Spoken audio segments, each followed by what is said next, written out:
Assalamualaikum warahmatullahi wabarakatuh. Bismillahirrahmanirrahim. La hawla wa la quwwata illa billah. Asyhadu an la ilaha illallah wa asyhadu anna Muhammadar Rasulullah. Allahumma salli ala sayyidina Muhammadin wa ala alihi wa sahabatihi ajma'in, ma ba'd. Para sesepuh, alim ulama al-mukarramun, hadirin dan hadirat rahimakumullah, wa khususan Pak Sekda Sahibul Bait, kita doakan mudah-mudahan selalu dalam keadaan sehat walafiat, amin. Malam ini pertama-tama saya ingin menyampaikan kebahagiaan saya mendapat undangan khusus bisa bersilaturahmi dengan warga yang ada di sini. Malam yang sangat bahagia ini, hanya saja judulnya itu 3 ini nih. 1, refleksi akhir tahun. 2, ngaji rasa. 3, menggapai bahagia. Jadi saya malam ini dituntut bagaimana merawat, ya, menggabungkan, mengelola 3 judul besar ini. Refleksi akhir tahun, ngaji rasa, dan menggapai bahagia. Oke. Pertama adalah refleksi akhir tahun. Atau dalam bahasa Arabnya namanya muhasabah. Muhasabah itu artinya kalau pejabat, laporan LPJ, laporan pertanggungjawaban. Selama di dunia ini, selama menjabat 5 tahun menyampaikan laporan pertanggungjawabannya. Kita juga nanti di hari akhirat akan dimintai laporan pertanggungjawaban. Nah, untuk apa kita refleksi akhir tahun? Artinya mumpung kita masih hidup di dunia, yuk kita perbaiki kesalahan-kesalahan kita supaya nanti ketika dihitung oleh Allah kita sudah memperbaikinya. Sebab kalau nanti sudah nggak ada ampun, ya sudah yaumul jaza. Kalau kita kan yaumul amal, kita bekerja sekarang. Kalau nanti ada akhirnya sudah nggak ada ampun, ya salah, sudah selesai. Tidak ada waktu lagi untuk memperbaiki. Sekarang waktu kita untuk memperbaikinya. Nah, bapak-bapak dan ibu-ibu sekalian, sebetulnya muhasabah ini bukan setahun sekali, ya. Kita sebagai pegawai saja di suatu lembaga negara itu melaporkan. Laporan itu ada laporan harian, ada laporan mingguan, ada laporan bulanan, dan ada laporan tahunan. Nanti sifat laporan harian itu apa? Sifatnya adalah menyampaikan berita-berita yang bersifat faktual. Tanpa analisa, tanpa penilaian dan sebagainya. Pokoknya berita faktual. Seperti apa? Dalam olahraga, kesenian, budaya, perfilman, ekonomi, politik, dan sebagainya, kita laporkan harian sifatnya faktual. Jadi ketika bawahan itu menyampaikan laporan harian, terus dia mencoba menganalisa, saya lemparin tuh, bukan tugas kamu menganalisa. Sekarang yang penting berita faktual, itu yang penting. Nanti dari laporan harian itulah kita akan menyusun juga laporan mingguan yang sifatnya per minggu. Setelah mingguan itu laporan bulanan, dan terakhir laporan tahunan. Maka kita sendiri sebetulnya bahwa untuk muhasabah itu ada harian. Sebelum kita tidur, beberapa saat sebelum kita tidur, kita mengevaluasi. Coba ibu-ibu bapak sekalian, sebelum kita tidur, coba kita kembali mengingat tadi pagi saya bangun jam berapa. Bangun jam 7. Sholat subuhnya ketinggalan. Jadi sholatnya qadha. Usolli fardhu subhi rakaataini qadaan lillahi ta'ala. Iya. Baru bangun udah salah. Kemudian sarapan pagi sayurnya terlalu asin. Mangkok saya lemparin dengan memarahi istri saya. Astagfirullahaladzim. Kemudian mobil menyerempet gerbang tetangga. Coba dihitung dari mulai bangun tidur sampai akan tidur lagi. Apa yang kau lakukan? Ambil kertas 2 lembar, yang satu kebaikan, yang satu keburukan. Setiap hari. Menyantuni anak yatim, tulis menyantuni anak yatim. Berapa? 2.000 satu orang. Berapa orang? 10 orang. Tulis. Menyeberangkan nenek-nenek di jalan raya, tulis kebaikanmu, tulis kejahatanmu. Sok dihitung mana yang banyak. Banyak kebaikan, banyak kejahatan. Termasuk lu ngangkut cewek di tengah jalan, ngaku nggak? Iya. Kita tulis setiap hari. Demikian. Nanti per minggu, per bulan, dan akhirnya per tahun. Itu semacam itu. Akan tetapi perlu kita ketahui, yang semula kita itu mencatat kebaikan-kebaikan kita dengan harapan dapat pahala sekian, belum tentu seperti itu. Karena dalam perjalanan kita sehari-hari dalam bentuk beribadah kepada Tuhan ini, kita sering menghadapi jebakan-jebakan, tipuan-tipuan yang kita kadang-kadang salah duga dan salah persepsi. Awas. Salah persepsi. Kalau persepsi salah, konsepsinya pasti salah. Konklusinya salah. Implementasinya salah. Aplikasinya salah. Kesananya salah semua. Jadi kesalahan persepsi. Bapak-bapak, ibu sekalian, mungkin malam ini kita anggap sajalah untuk perkumpulan kita untuk mempersamakan persepsi kita tentang diri kita sendiri. Sebab bagaimanapun, karena persepsi kita berbeda, maka reaksi kita menjadi berbeda. Sekalipun kita menghadapi aksi yang sama, tapi reaksinya berbeda dikarenakan persepsi kita berbeda. Maksudnya apa? Mana Pak Dokter Dadi, mana Pak Dokter Dadi?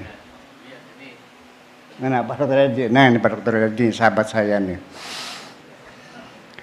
Beliau dicemburui oleh istrinya. Saya dicemburui oleh istri saya. Aksinya sama kan? Dicemburui. Oleh siapa? Oleh istrinya. Tapi kenapa reaksinya berbeda? Dokter Dedi marah, banting pintu, istrinya dicaci maki. Tapi saya tertawa terbahak-bahak. merasa bahagia sekali. Nah, di mana bedanya? Beda persepsi.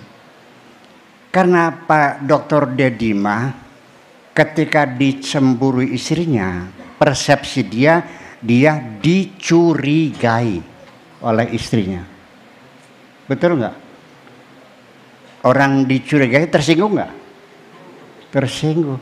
Kalau saya tidak, ketika istri saya cemburu, itu artinya bagi saya, itu sebagai bukti istri saya sangat mencintai saya. Karena cemburu bagi saya adalah rasa takut kehilangan. Paham nggak? Itulah sebabnya.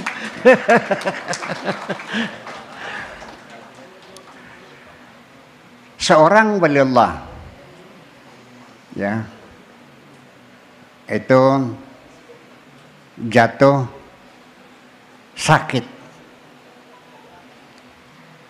Para wali dari Mesir, dari Baghdad pada datang. Abul Hasan Al-Marsi yang sakit itu. Ada yang tahlil, ada yang marhaban, yang berdoa.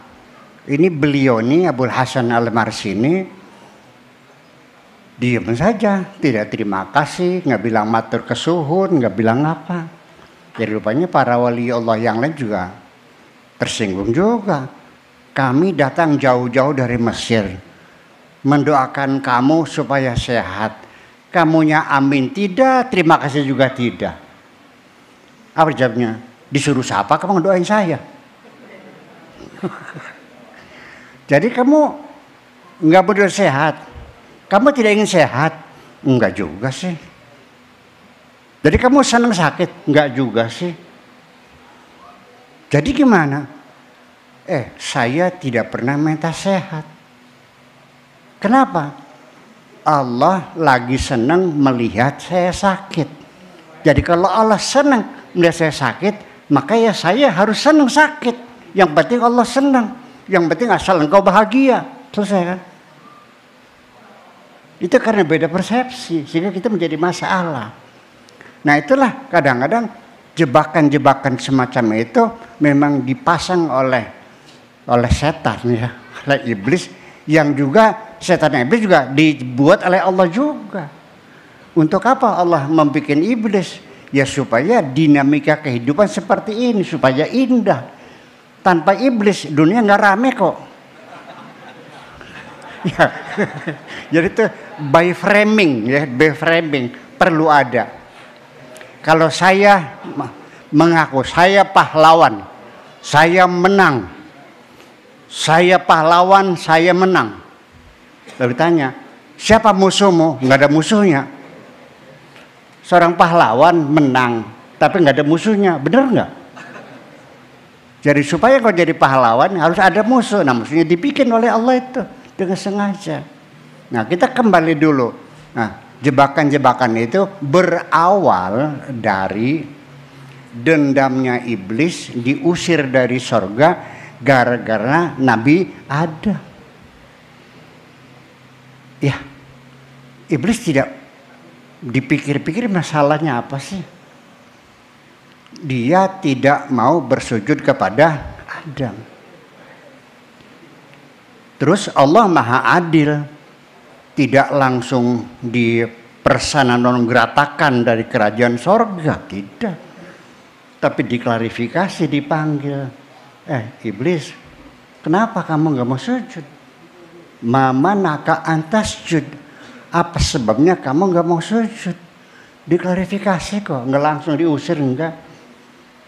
Jawaban iblis, jawaban sederhana, normal, biasa. Alasannya apa? Alasannya qala ana khairum minhu. Aku lebih baik dari Adam. Bagaimana saya harus tunduk kepada Adam? Saya tidak menyalahkan Bapak Dr. Dedi ketika suruh melayani, suruh memuliakan, berbakti kepada seorang tamatan SD. Dia pasti ngelawan. Yang udah aja Bu, saya kan dokter, ini tamat SD, ngapain saya harus mengabdi sama dia? Masuk akal enggak? Masuk akal. Jadi sesungguhnya ketika iblis itu menolak sujud kepada Adam karena dia meyakini aku lebih baik. Nah, lalu oleh Allah diterusin nih. Apa argumentasimu engkau lebih baik dari Adam? Qala khalaqtani min narin wa khalaqtahu min tin. Aku engkau cipta dari api dan Adam engkau cipta dari tanah. Memang betul. Ya, memang betul. Nah, di sini yang jadi persoalan adalah iblis merasa lebih baik dari Adam. Allah mengatakan bahwa sebabnya iblis tidak mau bersujud adalah karena kesombongannya. Siapapun yang merasa dirinya lebih baik dari orang lain, itu adalah manifestasi dari kesombongan. Jadi iblis diusir dari sorga bukan karena dia kafir, bukan karena dia tidak percaya, bukan karena dia ingkar. Makanya di Al-Quran dikatakan aba wastakbara wa kana minal kafirin. Iblis menolak bersujud kepada Adam dikarenakan kesombongannya. Karena kesombongannya itulah maka dia disebut kafir. Jadi kafirnya iblis itu bukan kafir tidak percaya kepada Tuhan, tetapi karena sombong. Jadi siapapun di sini yang punya sifat sombong itu kafir berarti. Aba wastakbara wa kana minal kafirin. Menolak untuk bersujud karena dia sombong maka dia disebut kafir. Jadi istilah kafir itu pertama-tama disematkan kepada iblis karena dia merasa lebih baik dari Adam. Nah, sehingga kata Nabi Muhammad sendiri, jangan bermimpi engkau bisa masuk surga apabila di dalam hatimu ada rasa sombong sekalipun seberat atom. Ada rasa sombong di dalam hatimu seberat atom, dijamin nggak bakal masuk surga. Ibu-ibu dan bapak-bapak ingin masuk surga enggak? Ada sombongnya enggak? Bu, ada sombongnya enggak?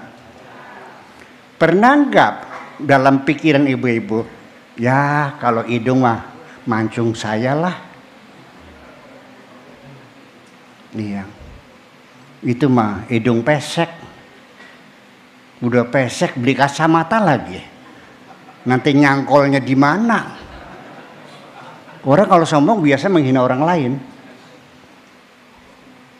Jadi sekalipun sombong karena hidungnya lebih mancung, dijamin gak bakal masuk surga. Gelang keroncongnya sampai sikut sini. Ya, sombong dengan hartanya nggak bakal masuk surga. Sombong dengan jabatannya nggak bakal masuk surga. Saya nanya lagi deh, pengen masuk surga enggak? Sombongnya ada enggak? Sudah pernah masuk surga belum? Yang sudah masuk saja diusir lagi. Iblis itu ada di dalam surga karena sombong diusir. Kita sudah pernah masuk belum? Sudah sombong kita. Itulah persoalannya. Nah, itulah sebabnya ketika iblis itu akhirnya diusir dari surga, dia mengajukan dua usulan, dua permintaan. Aku siap keluar dari surga, asalkan permintaan saya dikabulkan. Kalau enggak saya demo nih. Gitu kata iblisnya.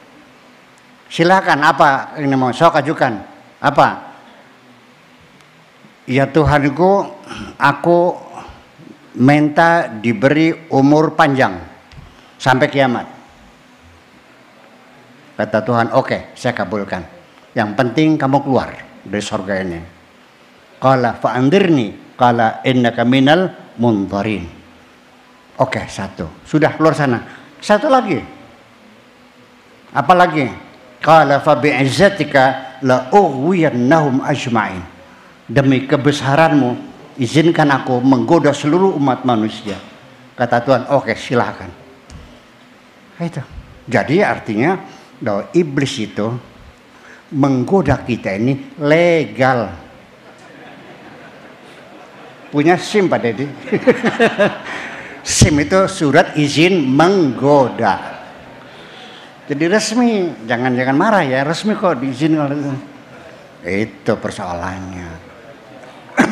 Nah, itulah sebabnya ketika iblis sudah keluar sambil bertolak pinggang dan bersiul-siul, karena dia yakin nanti di akhirat nanti manusia akan masuk neraka semua bersamaku dan nanti akan dapat grasi dari Tuhan.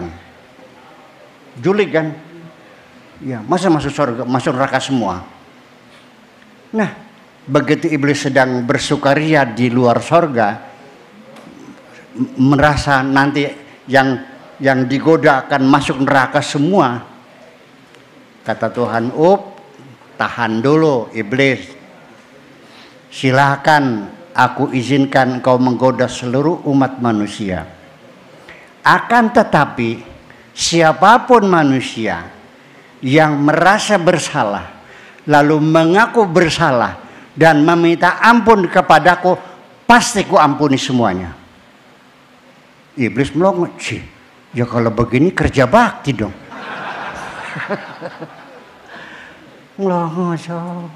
Nah, sejak itulah makanya iblis merubah strategi. Nah, makanya kita dalam merefleksi akhir tahun mesti sadar ini banyak tipu daya, ya, banyak jebakan-jebakan iblis. Salah satunya adalah ketika orang itu digoda oleh iblis melakukan kemaksiatan,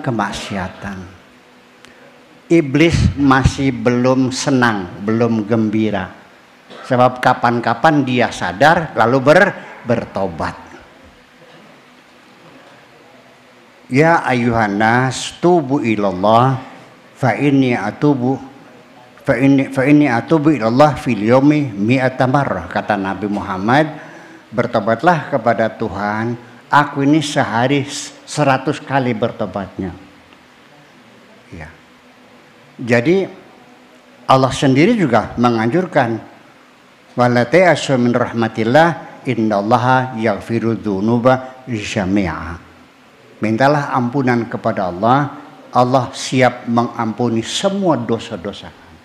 Asal kamunya merasa bersalah. Jadi kata kuncinya, iblis baru berhasil menggoda kita kalau kita sudah tidak merasa bersalah. Sini kuncinya. Itulah makanya refleksi, introspeksi, satu kelemahannya.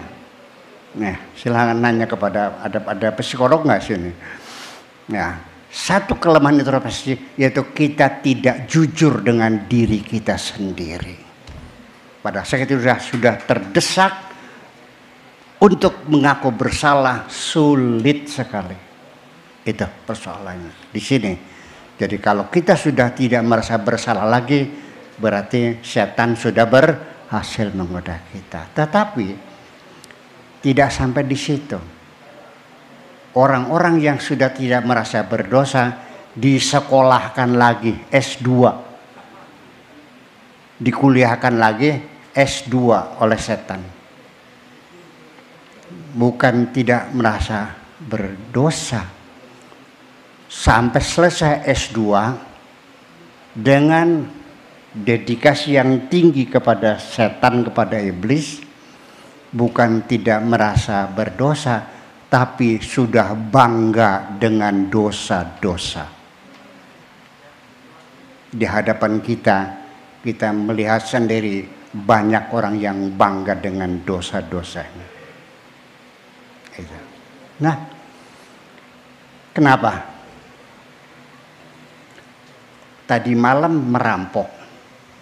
Diceritakan kepada temannya dengan tertawa terbahak-bahak seperti suatu prestasi bahwa tadi malam aku merampok, dapat motor 2, mobil 1, kulkas 3, sama memperkosa anak perempuannya. Dengan bangganya diceritakan.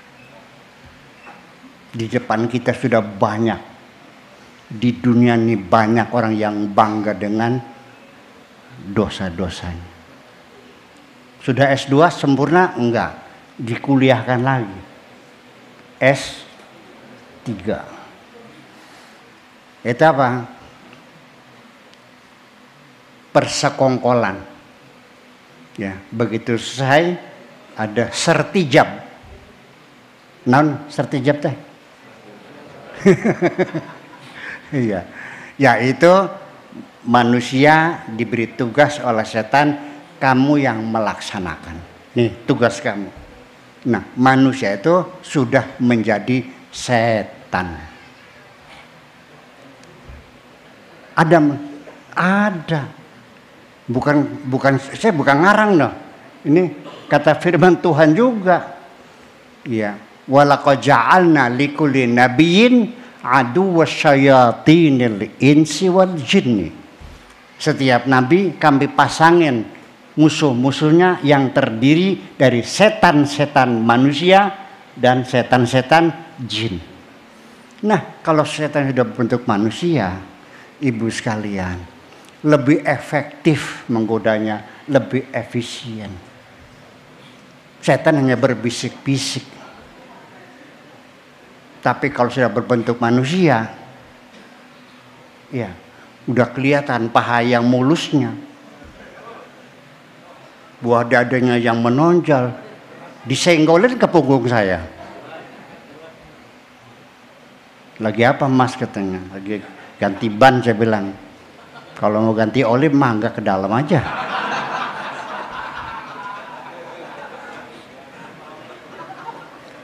Kalau setan nggak punya tete, yang punya tete itu perempuan, lembut lagi, empuk lagi,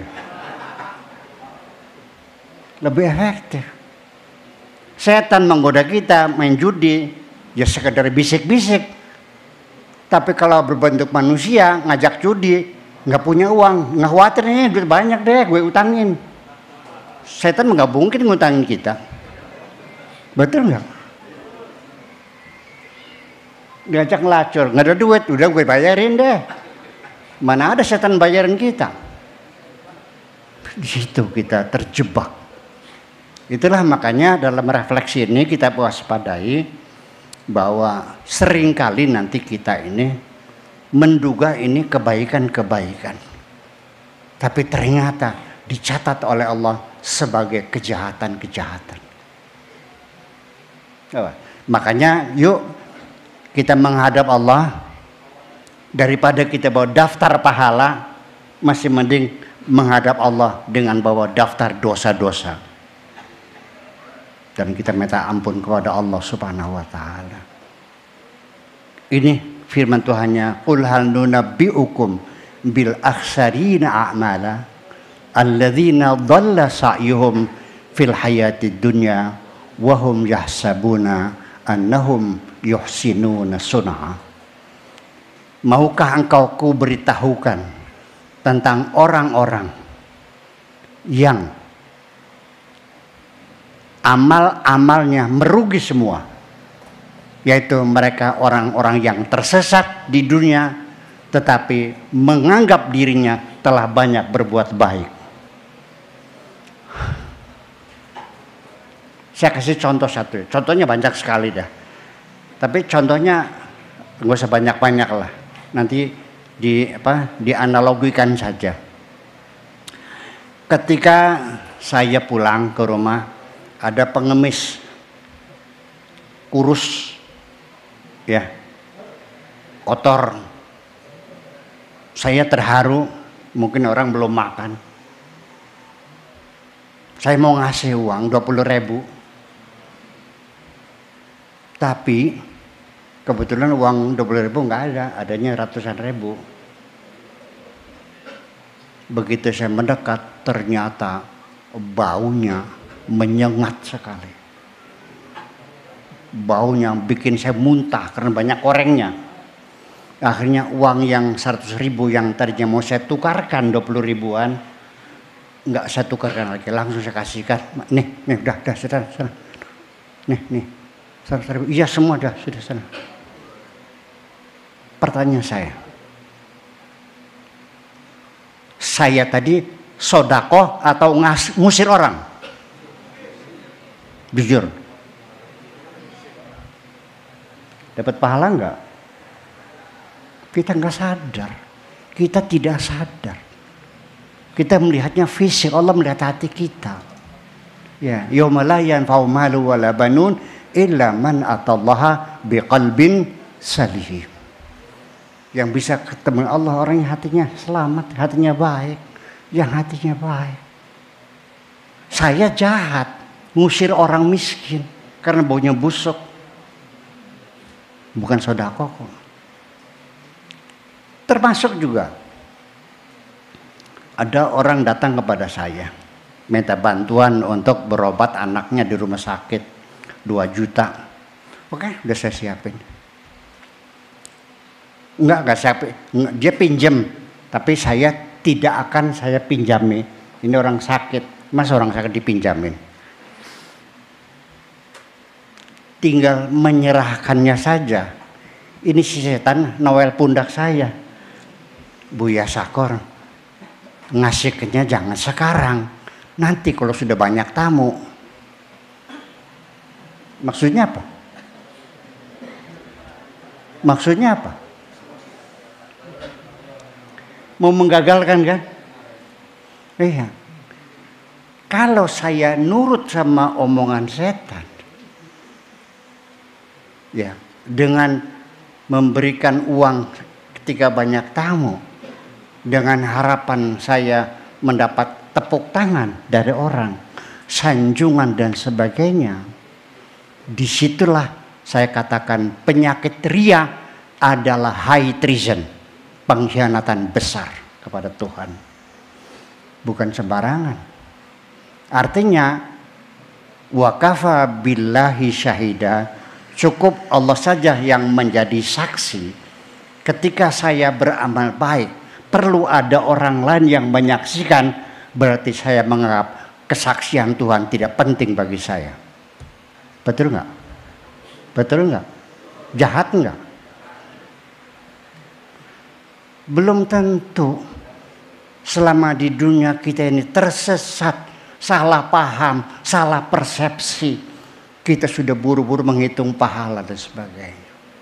Itulah makanya. Nah,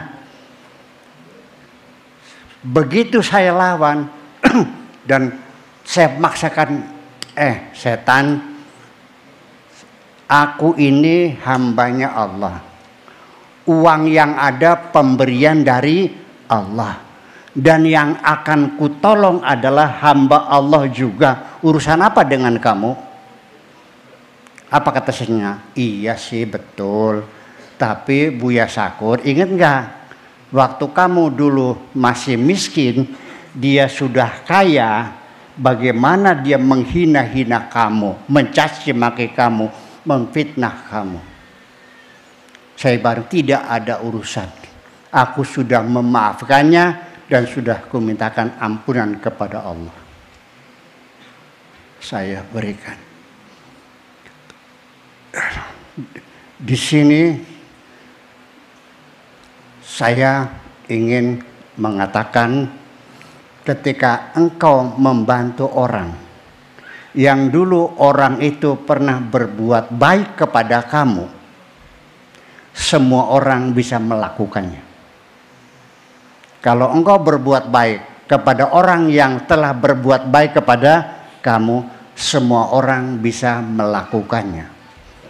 Tetapi ketika engkau berbuat baik kepada orang yang dulu pernah menjahati kamu, tidak bisa dilakukan semua orang, kecuali oleh orang-orang yang berjiwa besar. Betul? Itulah makanya dalam merefleksi ini jangan pakai otak. Otak kita nggak bisa melihat yang lembut-lembut. Makanya ngaji rasa. Betul nggak? Makanya ngaji rasa. Refleksi akhir tahun ya dengan cara ngaji rasa supaya hal yang lembut-lembut bisa kita pahami. Bapak-bapak, ibu sekalian, dalam beragama sebetulnya peran yang paling penting, yang paling besar adalah rasa, bukan logika. Ya, saya adalah paling rasional dan saya mengajak orang rasional. Kalau enggak masuk akal, bagaimana kita percaya kalau enggak masuk akal? Tetapi ternyata banyak yang akal kita tidak bisa merasakan. Karena wilayah kerja rasa jauh lebih luas daripada wilayah kerjanya akal. Kalau akal se-Jawa Barat, kalau rasa se-Indonesia. Perbandingannya, akal itu sedikit sekali kok. Rasa yang bisa mengerti bahwa orang itu pandangan matanya beda. Nih kayaknya orang nih nggak suka sama saya nih. Itu bukan logika, pakai rasa. Betul nggak? Ada orang perempuan matanya bergoyang, lagi seneng sama gue nih. Pakai rasa, bukan pakai logika. Itu. Nah, sampai kepada masalah-masalah ketuhanan. Juga sesungguhnya yang berperan penting adalah rasa. Dulu waktu saya anak-anak belajar ilmu tauhid, belajar mengenal Tuhan, sifat 20, wujud qidam baqo dan sebagainya, semuanya itu melihat, mendengar, maha berbicara, maha berkehendak. Itu kan sifat-sifat kita sebetulnya. Betul nggak? Iya, Tuhan melihat, tapi tidak pasti persepsi kita harus jelas bahwa tidak mungkin Tuhan melihat seperti mata kita melihat. Ya. Itu untuk mendekatkan saja pada persepsi kita. Sampai ketika wujud sifat pertama wujud, Tuhan itu ada. Itu dalil aklinya adalah adanya langit, adanya bumi. Betul Pak Dede? Mana buktinya Tuhan ada? Ada langit, ada bumi. Oke.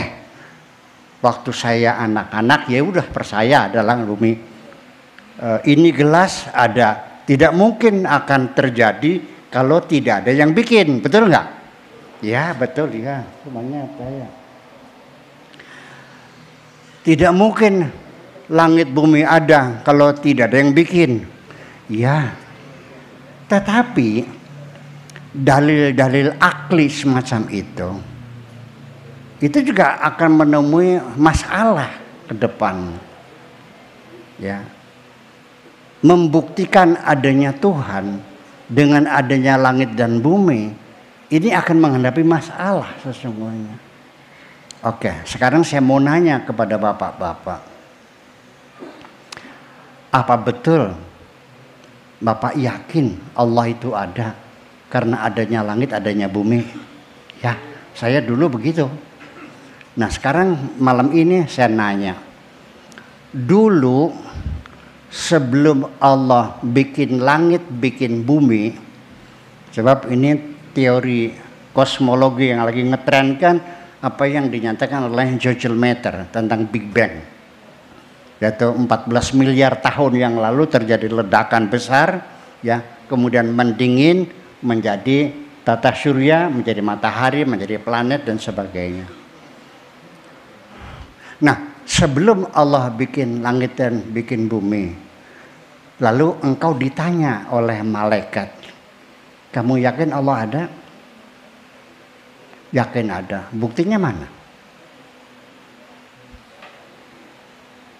Kita akan terpaksa mengatakan Tuhan tidak ada karena buktinya nggak ada, karena Allah belum bikin langit, belum bikin bumi. Jadi buktinya Allah ada dengan langit bumi tidak berlaku sebelum ada langit dan bumi. Betul nggak? Nah, kenapa? Karena bagaimanapun langit bumi ini minal mumkinat. Sesuatu yang mungkin, bisa terjadi, bisa tidak, bisa dibikin, bisa tidak. Seperti saya, Allah bisa bikin, bisa tidak. Karena Allah bikin ya saya ada, kalau nggak bikin ya nggak ada. Jadi mana mungkin mumkinat menjadikan dalil kepada sesuatu yang wajibul wujud. Allah itu wajibul wujud, wujudnya wajib. Bagaimana dibuktikan dengan mumkinat? Itulah masa itu. Kemudian nanti setelah kiamat, langit bumi digulung semuanya, kosong. Allah berfirman dalam kitab sucinya, limanil mulkul yawm lillahil wahidil qahar. Alam semesta milik siapa? Milik Allah yang maha perkasa. Sudah tidak ada langit, tidak ada bumi. Saya nanya lagi, masih yakin nggak Allah ada? Masih yakin? Buktinya mana? Langit sudah nggak ada, bumi sudah ada. Berarti Allah juga nggak ada lagi begitu. Itu yang jadi persoalan. Tetapi dengan ngaji rasa itu, artinya saya meyakini Tuhan ada. Dalilnya karena aku yang merasakan. Aku merasakan sendiri Allah itu ada. Ketika malaikat bertanya, kamu yakin Buya Syakur Tuhan ada? Yakin. Buktinya mana? Nggak perlu bukti. Tuhan tidak perlu dibuktikan. Karena dia wajib adanya. Jadi gimana? Ya karena aku merasakannya. Selesai kan? Nah itulah makanya dirasa. Jadi kita bolak-balik. Jadi nanti rasa pun ini menjadi standar kita untuk menggapai kebahagiaan. Bahwa bahagia adalah rasa sesungguhnya, bukan materi. Apa yakin orang kaya itu bahagia? Dah, ibu-ibu, enak mana makan sate atau kepala ikan asin? Makan sate. Nah, kalau giginya sakit enak enggak? Makan kepala ikan asin tapi giginya sehat, enak enggak? Jadi yang enak itu satenya apa giginya yang sehat? Berarti yang paling substantif faktor yang menentukan kebahagiaan adalah kesehatan. Makan apapun kalau sehat ya enak semua. Tidur dimanapun kalau sehat ya enak semua. Spring bed dengan tikar bodol. Enak mana tidurnya? Biar spring bed tapi kalau pinggangnya sakit enak enggak? Tikar bodol tapi tidurnya nggak pacar, enak enggak? Enak. Sedang bahagia. Rasa yang menentukan. Tidak ada hubungan antara kebahagiaan dan harta benda. Bapak-bapak dan ibu-ibu sekalian, saya bertanya kepada manusia satu persatu. Jawabannya sama. Bapak ingin bahagia atau ingin harta? Pengen jadi orang bahagia apa pengen jadi orang kaya? Jawabnya sama. Pengen jadi orang yang bahagia. Tetapi di tengah perjalanan dia menyimpang, tidak mencari kebahagiaan, tapi mencari harta. Itu realita. Betul nggak? Sampai kesehatannya dikorbankan untuk mendapatkan harta. Setelah hartanya banyak, dikorbankan lagi untuk beli kesehatan. Jadi bolak-balik kita nggak paham-paham. Begini, ada orang miskin yang berdalih pada saya, Buya, di mana enaknya orang miskin? Ya enak orang kaya lah. Beli mobil ada, naik haji ada, sekolah anak ada. Miskin bisa apa? Memang itu Saya tidak bantah, materi ada. Tetapi ada bahaya yang paling mendasar, yang merusak kebahagiaan kita, yaitu hubbud dunya, cinta dunia. Cinta dunia itu bukan senang harta, bukan. Saya juga senang duit, saya senang HP, saya senang mobil, saya senang juga. Tadi hubbud dunya itu istilah sekarang namanya materialisme. Jadi artinya paham materialisme itu bisa merusak tatanan kehidupan dunia, nilai-nilai moral jungkir balik. Kita menghormati seseorang karena materialisme, bukan karena moralitasnya, tapi karena hartanya. Betul? Kita mencari suami, yang penting asal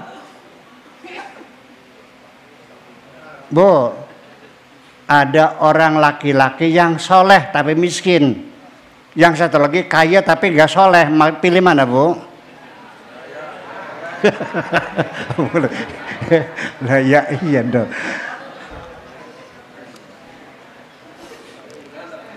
Saya sendiri pernah dibuat marah. Suatu ketika saya masuk restoran di Pamanukan, bawa mobil Kijang Komando, Kijang bak tuh, warna kuning waktu itu, Kijang lama lah. Ya masuk sendiri, ngambil makanan sendiri, duduk sendiri. Begitu saya datang lagi dengan mobil yang bagus, pintunya dibukakan, kursinya disorongkan, airnya didatangkan. Orang menghormati, saya tuh menghormati mobil nih. Saya seneng nggak? Orang itu bukan menghormati saya, menghormati. Begitu yang datang Pak Haji Carmon, yang sawahnya 80 hektar, masuknya dari depan, pintunya dibuka, minumannya ditawarkan. Minum apa Pak Haji Carmon? Teh tubruk, kopi, susu, coklat, biskuitnya yang enak-enak keluar semua. Karena dia yang datang orang kaya, namanya Haji Carmon.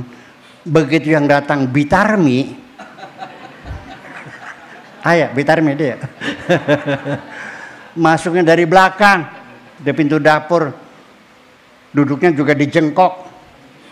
Minumannya apa? Air dari gentong. Kuenya apa? Godokan bolet. Memperlakukan manusia berdasarkan materi.